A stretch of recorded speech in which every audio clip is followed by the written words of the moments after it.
Hello, Cleveland, and welcome to another edition of the 1085 Gridiron Podcast. I am your host, Jack McCurry, and joining me once again is a contributor to the Dawgland and co-host of the Paul Brown International Browns podcast. It is Jack Duffin. Jack, how's everything going, bud? I'm good. I'm really happy. So deals are done. Deals are flying around. Everyone's going a bit crazy. And hey, what more can you not love? Yeah, I mean, we got more good Browns news, and that's always good heading in towards what hopefully is training camp here in the next couple weeks. We're hoping we get to football. Who knows, especially because there's some uncertainty in the state of Ohio right now. We're awaiting Governor DeWine's press conference tonight. There are rumors circulating that the state is once again going to shut down or roll back some of the businesses. So we're yet to see that. There's obviously uncertainty with college football, high school football, and of course the NFL as we head towards the month of August. So hopefully we do get some football, but we do have some good news to talk about.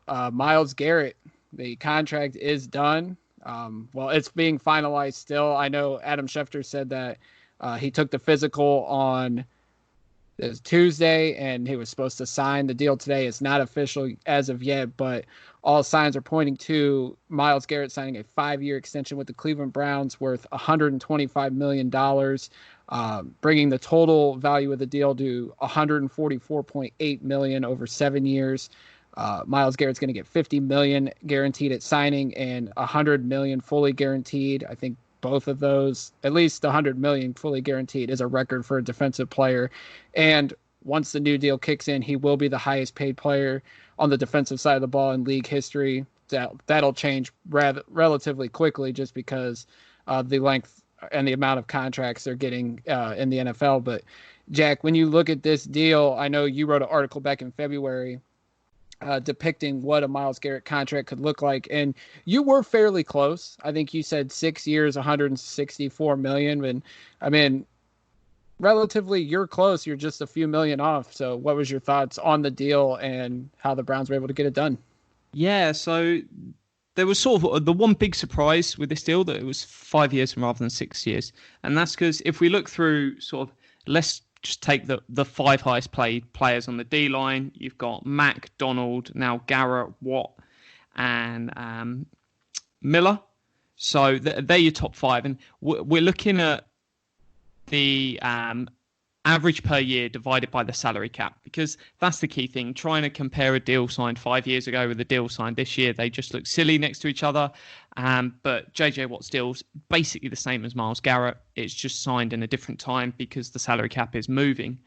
And there's a great tool. I'll just shout them out. So Over the Cap, if you go onto their site and go to their other and then contract history tab, amazing tool that just stacks all the deals so you can compare them quickly based on what was signed 5 years ago, what was signed 2 years ago, and then you can see it and see instantly. It's like, where does this stack?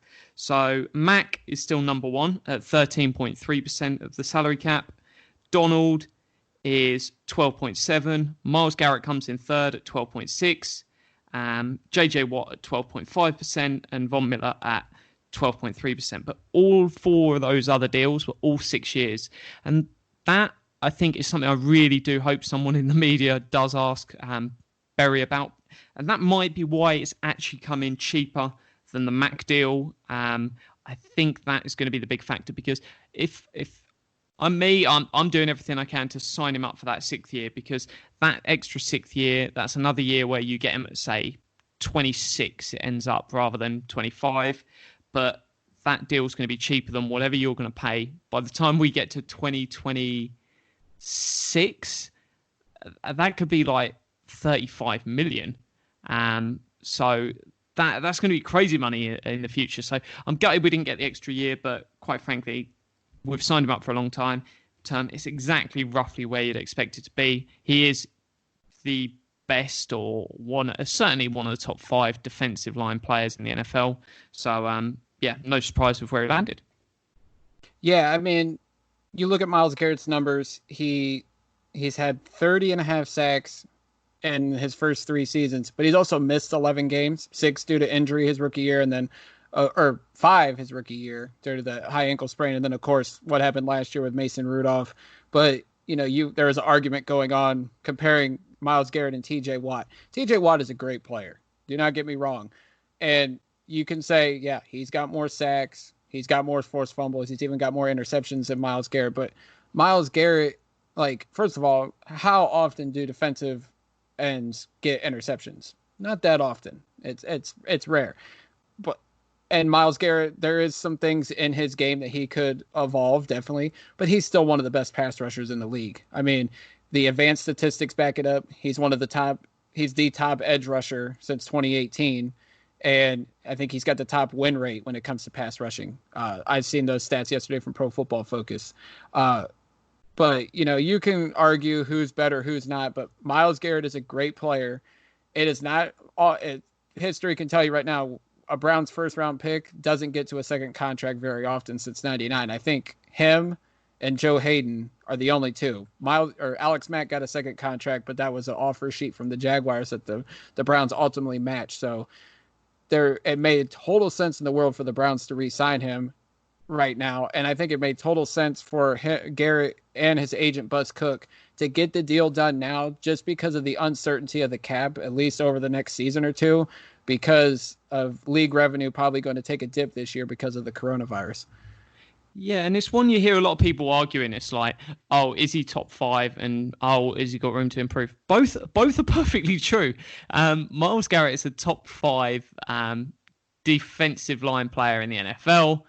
And he also does have room to improve. And that is probably the scariest prospect. It's like, this guy can get even better.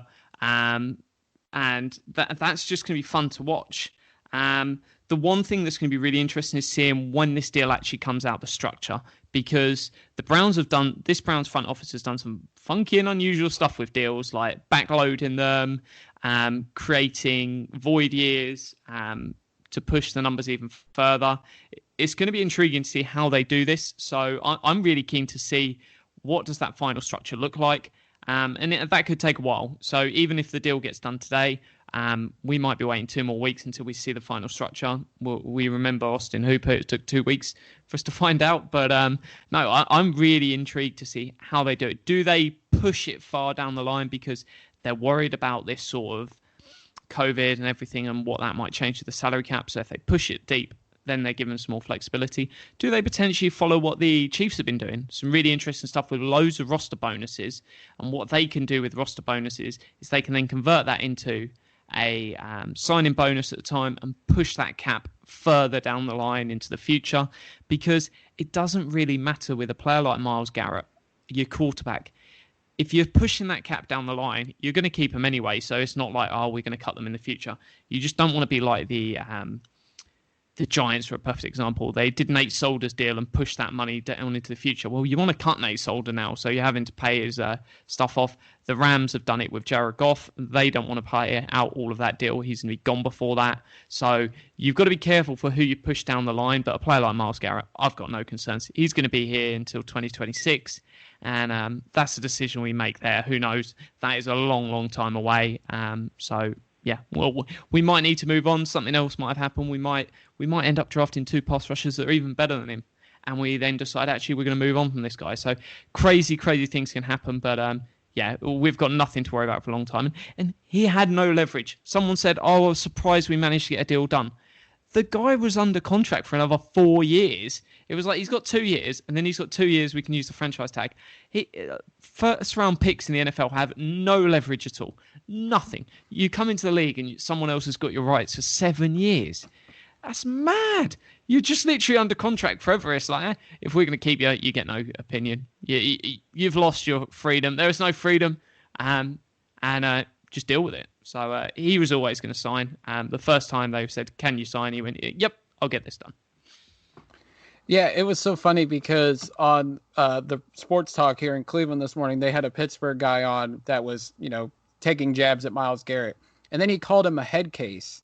And he also said, like, why would the Browns already go ahead and give him a new contract, especially after the last thing he did on the field was swing a helmet at Mason Rudolph. Now, we don't know the full story. There's all he said. I mean, we may never know the truth.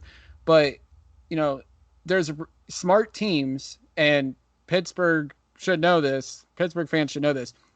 If the moment a negotiation window opens to extend a guy, you do it, because the longer it takes, the more leverage the player has, and then you have to overpay for a guy. Like, Browns were smart getting this done now because, say, Myles Garrett goes out and gets 20 sacks in the 2020 season, his price goes up. It made only sense now. He's still the highest paid defensive player in the league technically to a degree right now.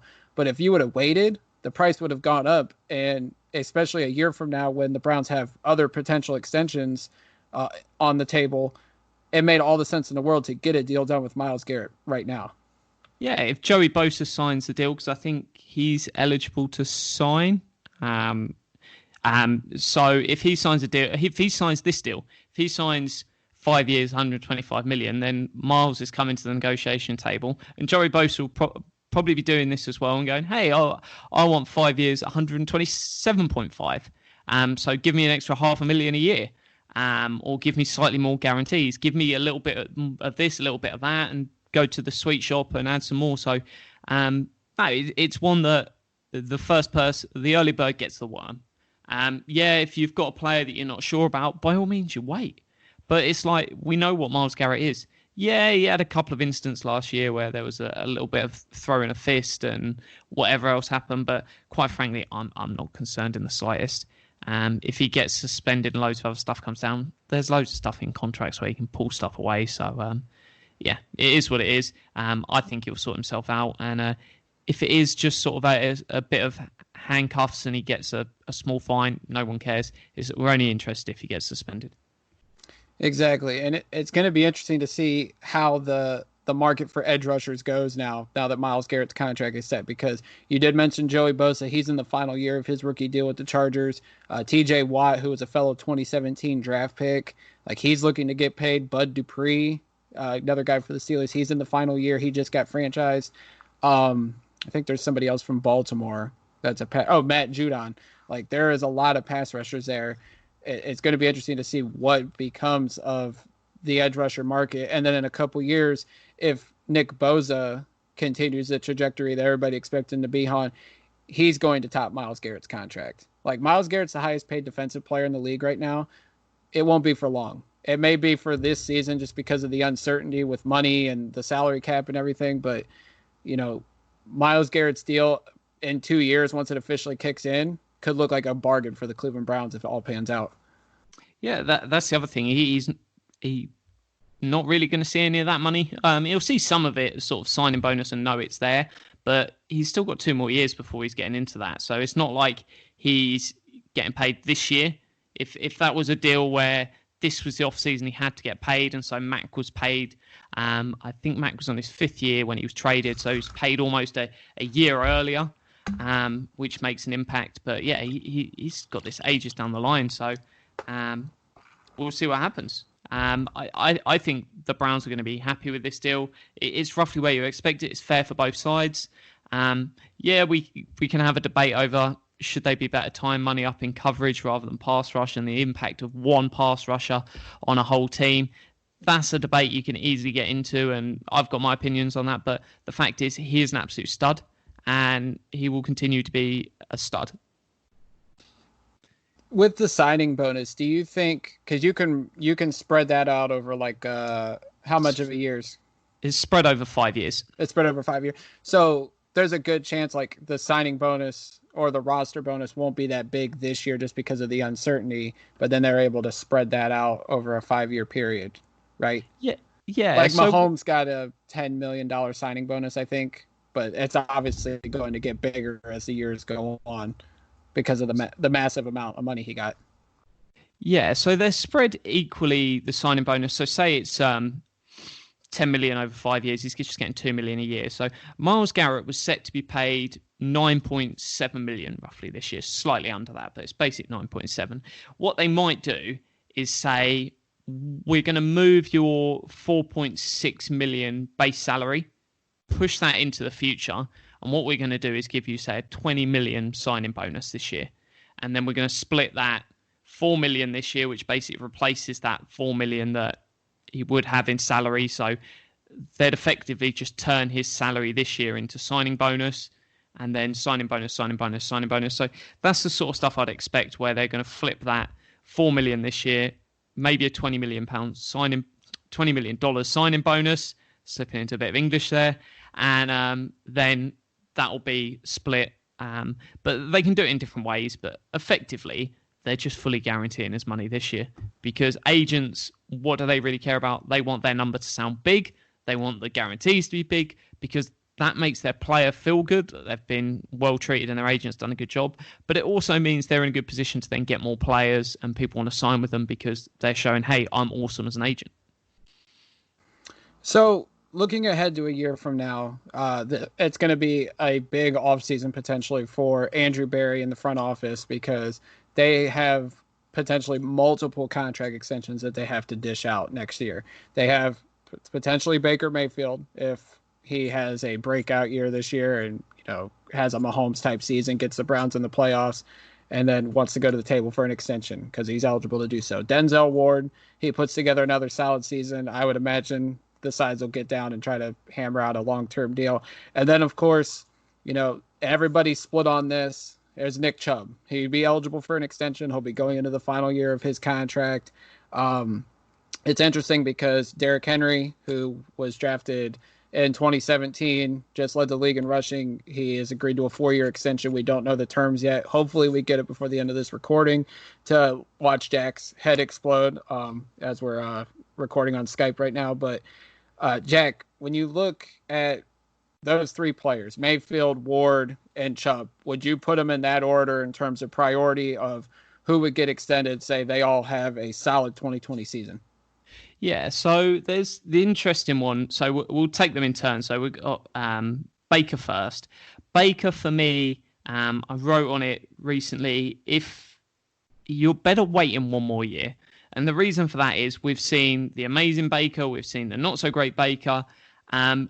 That extra year, the same way the Cowboys waited to see what have we really got with Dak Prescott. They're then in a really strong position to know, hey, we've got the guy that we think he's going to be a top 10 quarterback for the next 5-6 years. And that's what you're asking yourself. Is this guy a top 10 quarterback for the next 5 to 6 years? And from what we've seen, once you pay a guy, that's basically the player he's going to be. So don't expect him to get better. Whatever you pay, be happy with. That is the level of play. If he continues that over the next 6 years, I'm happy with that. So for me, I would wait on Baker. Just give him that extra year. Let's see what the fourth year is. Even if it's going to cost you an extra $1 million, $2 million a year, you don't want to make that wrong decision. Because if you make that wrong decision like Goff, you are in a world of pain where you're tied to a guy and you can't really move around. So I think Baker certainly has it in his locker to be the guy, but I don't know yet if he's going to be annually a top 10 quarterback. So for me, let's just wait on that one, give it one more year. With Ward, it's not a key position. I love cornerback, but in terms of like big and crazy contracts, it's not a mad one. So I would say wait for the fourth year on him, let him play out that fourth year, then sign it after that off season. So I'd say on those two, just push it and let's see. The interesting one's Nick Chubb. So it's not going to be a surprise for me to say, hey, I want to extend Nick Chubb.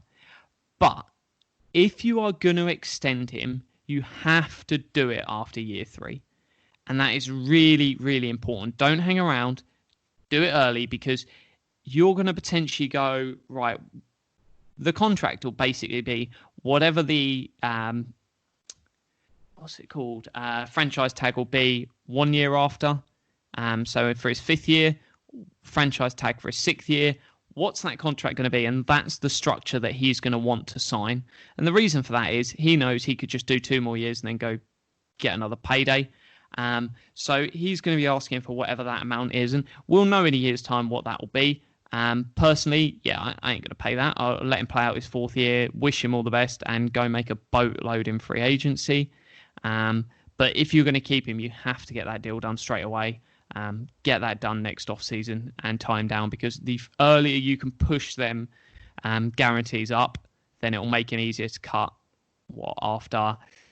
If you say it has 4 years, you give him another deal, you're going to cut him after year 6. So if you push them guarantees up and have them guarantees in year 4 and year 5 and year 6, that means you've only got a little bit of guarantees left in, say, year 7, and you're not having to sort of sit there with a bill in your hand for him in the long term.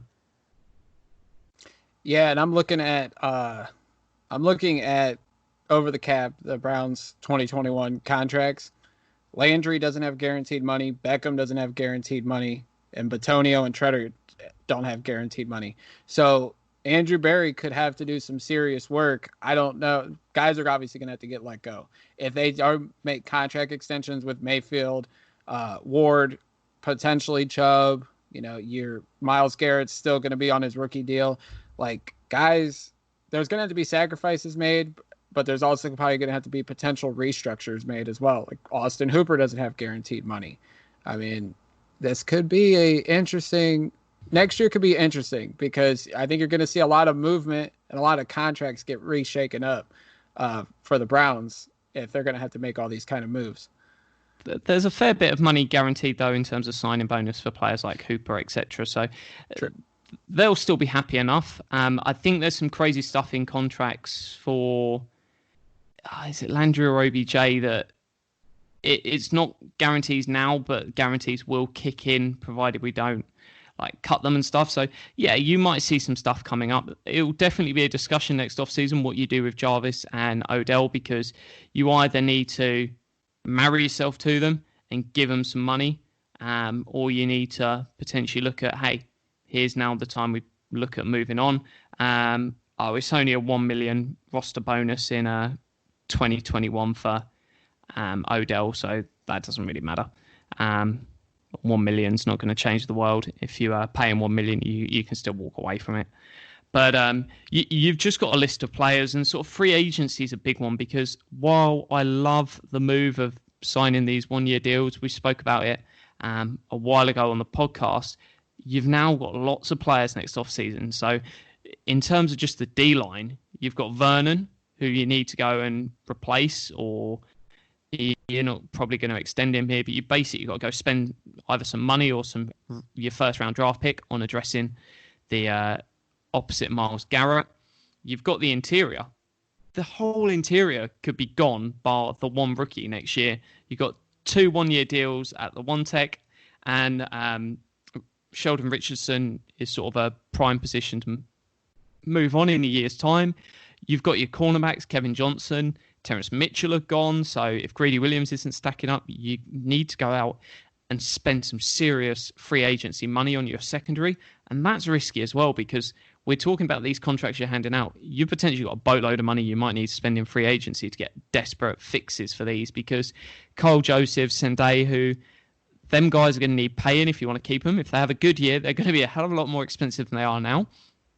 If not, then they're going to come on their number. You've got your wide receiver 3. Who knows what we're doing with that? Rashard Higgins could be here and promoted to one of the top 2 if he has a great year and you move on from someone else. But what are you doing there? So there's loads of different choices and big decisions coming up. And I feel a lot more confidence in this front office than the last, that they'll make them right decisions. But yeah, it's going to be tough. Where you're seeing all that money there at the moment, that's going to disappear super quick.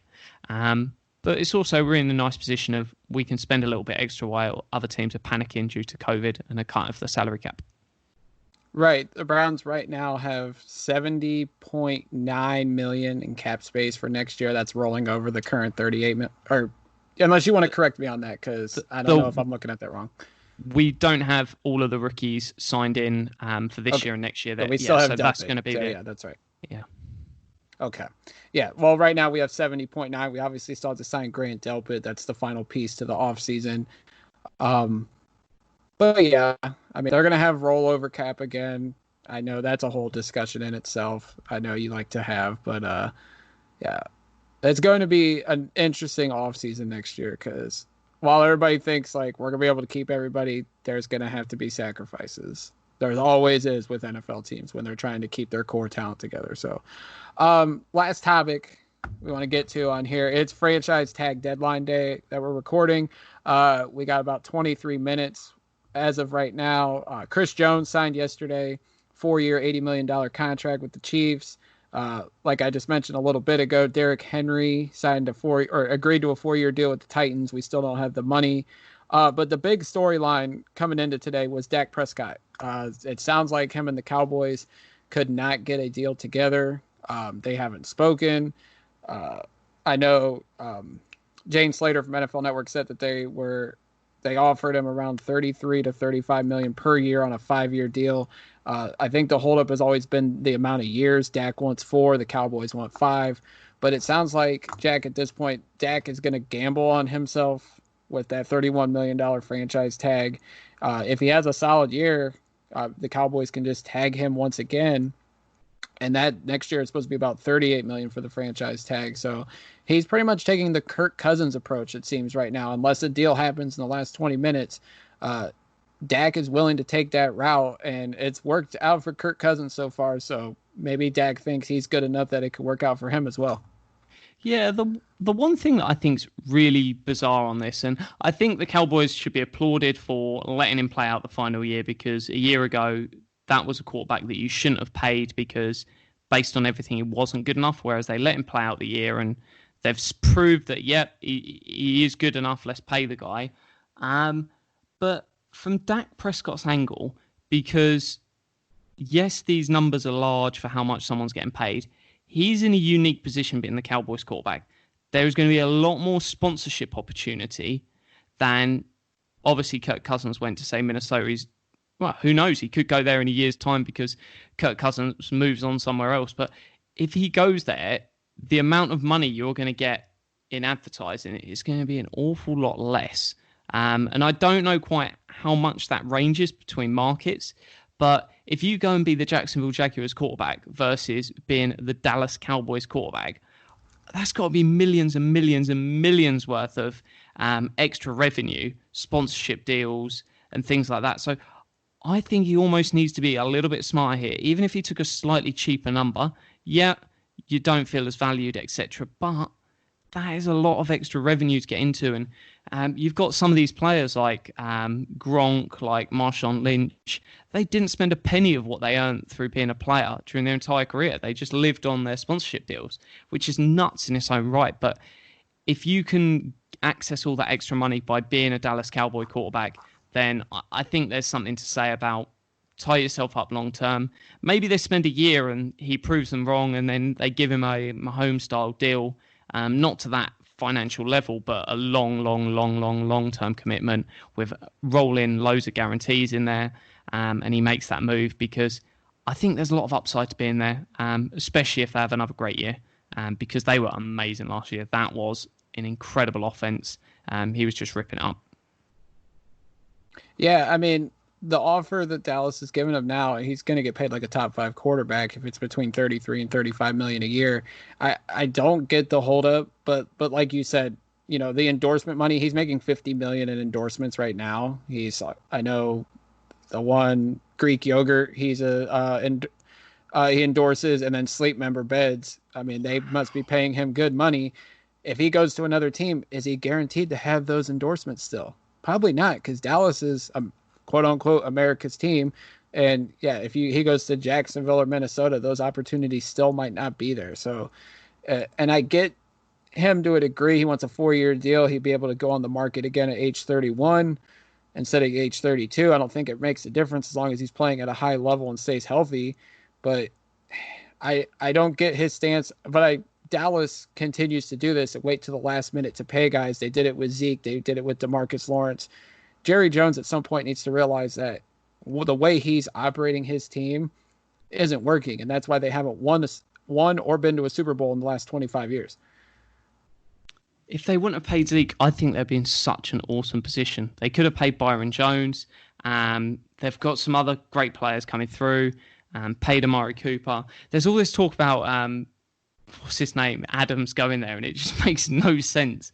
And it's like, who's the other one? Was it Njoku? When it was like a trade discussion for Njoku, he could go to the Dallas Cowboys. And it's like, how are the Dallas Cowboys going to trade picks for all these players? And B, it's like, what on earth are they going to pay them with? Because there is no money left in Dallas. They've literally invested it all. A lot of it quite smart. Yes, Zeke wasn't, but the rest of it, there's lots of smart moves. They made some great moves during the draft. They're setting themselves up really nicely. Yeah, they've got to move on from some pieces, but they're in a really good position as a team to do some great stuff. So it's one that in a way, yeah, I'd like to see him do quite well. Got friends as Cowboys fans, and I was hoping to go out there this year. That's gone. But yeah, it's bizarre. Hopefully he gets paid, because I want to see him continue there and really do some awesome stuff. But yeah, it's going to be interesting to see what happens next year, because yeah, nothing's happening in the next 15 minutes. No, not at all. And, correct me if I'm wrong, they can't negotiate a long-term deal even after this season's over. It's franchise tag or he's let him walk, right? Yeah, so I think you've still got those sort of 2 days where everyone else is negotiating at the end. But yeah, they're basically just time him for a whole nother year, which means they'll tag him again next off-season, but they'll then do everything they can to get a deal done. But that tag's still going to be a massive number next year, so he's just going to get 120% of whatever the normal tag is. So he's getting paid. Yeah, I think Schefter said it was $38 million. So, I mean, he's lining himself up for a potential $200 million contract if that were to happen. Yeah, Dallas should have paid him a year ago, but that's just how Jerry Jones operates, and I just don't think that's a smart business move.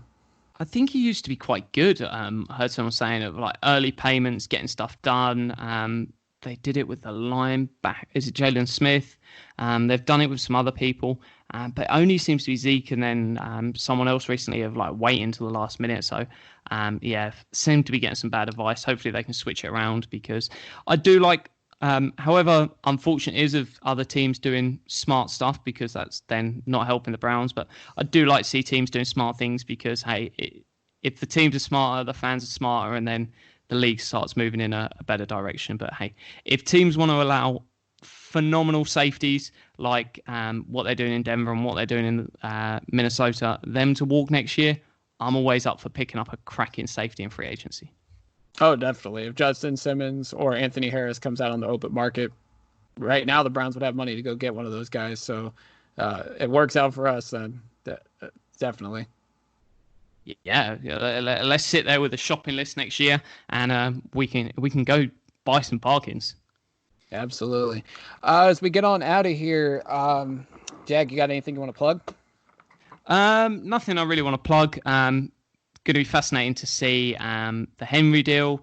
I think the key thing to look at is franchise tag this year, franchise tag next year, year 3 dead cap in the deal. How much is that going to be? Because that's effectively what's likely to happen. They're signing him to a 2-year extension. Even if they give him, say, 4 years, it's a 2-year extension with a option year for the third that they'll decide whether they take it at the time. It's just how much guarantees does he manage to force into the back of the deal. So, no, it's intriguing. We'll probably be back with the podcast. We've been poor lately. I'll hold our hands up. We haven't delivered that many podcasts, but hey, I just come on here and chat instead. So it's all good with me. Yeah, we always appreciate you. And I'm sure once the Myles Garrett contract details come out, you'll have something for us at the Dawgland.